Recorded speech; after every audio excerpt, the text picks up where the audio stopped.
someone got a message to him through his attorney, because his attorney would be about the only person that was going to see him at the time, and said, "You either take care of this, knowing what that meant, and make this problem go away, or people that you care about are going to get hurt." And, that's a conspiracy theory and it's a crazy one, but that is if you want to hang your hat on could it be something other than him just taking the chicken's exit out? That was Kathy Lina Weaver. She isn't just some internet sleuth. She was the warden of the New York Metropolitan Correctional Center, the literal prison in charge of the facility where Jeffrey Epstein died. For years, the public has been demanding answers, and with the Department of Justice recently releasing a staggering 3.5 million pages of documents, including thousands of videos and images, the story is getting more disturbing by the day. We're talking about a crowdsourced investigation into the biggest scandal of the century. But to understand how a high profile inmate disappears under the nose of the federal government, you have to understand the layout of the SHU, the Special Housing Unit.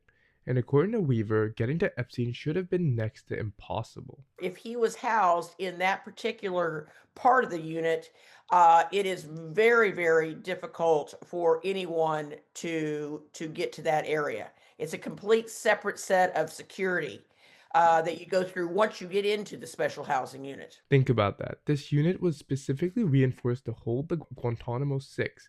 We're talking about a level of security designed for international terrorists. There are separate checkpoints, restricted access, and constant monitoring.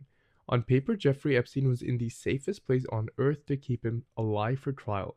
But as we all know, on paper and in reality are two very different things. Reports surfaced that the guards were reportedly browsing the internet and potentially sleeping.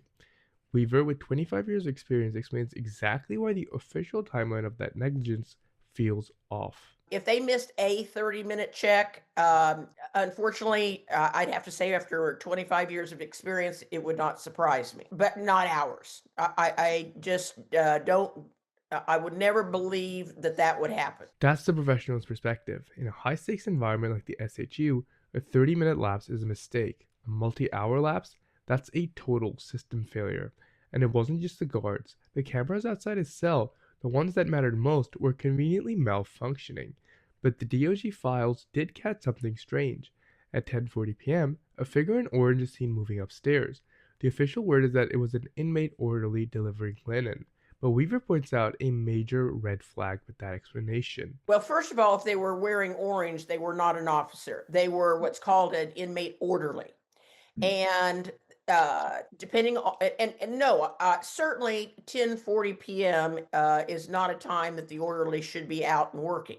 Everybody should be secured in their cells by 9 p.m. If everyone is supposed to be locked down by 9 p.m., why is an inmate wandering the halls at nearly 11 p.m.?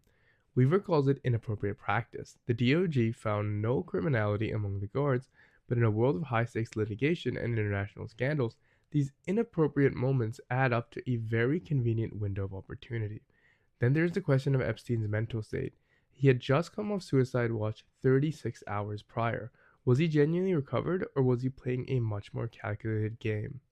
Anyone can get themselves placed on suicide if they know how to play the game, and anybody can get themselves off of suicide watch if they know how to play the game.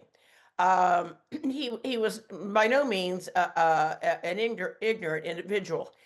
He was smart enough that if he wanted to come off of suicide watch, he could act the part, so to speak, long enough. Jeffrey Epstein wasn't just any inmate. He was a billionaire who had navigated the highest circles of power for decades. He knew how to manipulate systems. Weaver suggests that the transition from a life of private jets and $200 haircuts to an 8x10 concrete box in an orange jumpsuit was something he simply couldn't handle.